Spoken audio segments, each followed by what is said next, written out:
Everything ప్రజలకు సంబంధించిన ఏదైతే ఇన్ఫ్రాస్ట్రక్చర్ ఆస్తి మొత్తం కూడా రాజకీయ నాయకుల జేబుల్లోకి వెళ్తూ ఉంది.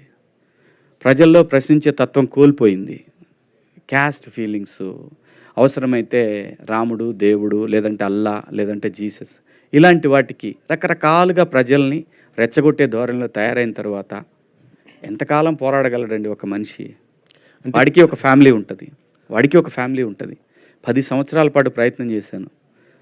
అలాని ఇప్పుడు వదిలేశాను కాదు, నెవర్. ప్రజల గొంతుకగా మాత్రం ఎప్పుడు ఉంటాడు శివాజీ. కానీ నా ప్రొఫెషన్ మాత్రం నన్ను నటుడిగా నిలబెట్టి నా గొంతుక 10 మందికి తెలియటానికి కారణమైన సినిమా మాత్రం ఇక నుంచి చేయాలని ఫిక్స్ అయ్యాను. సో ఆ సందర్భంలోనే బిగ్ బాస్ వస్తే ఒప్పుకున్నాను, ఈ వెబ్ సిరీస్ చేశాను, ఇంకో సినిమా కూడా ఒప్పుకున్నాను. వాళ్ళు డబ్బులు వేసినా చూద్దాంలేని ఆగా.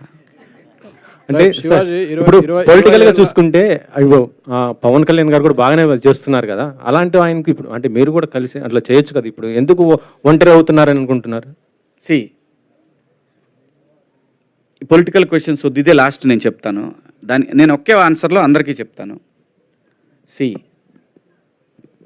మెగాస్టార్ గారి ఫ్యామిలీకి ఆంధ్రప్రదేశ్ కానీ తెలంగాణలో కానీ వాళ్ళకున్న ఫ్యాన్ బేసు ఎవరికీ లేదు, అది నిజం.